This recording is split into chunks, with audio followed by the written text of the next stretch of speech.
Hello everyone, for today gagawa po tayo ngayon ng sun-dried tomato.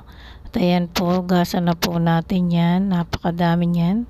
At habang po naghuhugas, syempre di mawawala ang aking kamaritisan. At ayan po, isa-isa na natin yang hinugasan para ayan po, gayatin po natin yan ng 4, pag malalaki, pag maliliit naman, 2, and then yan.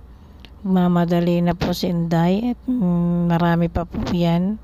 So, gayat lang po at may alis din po ng buto yan. Ayan po, alisin lang po yung gitna, yung pinakambuto.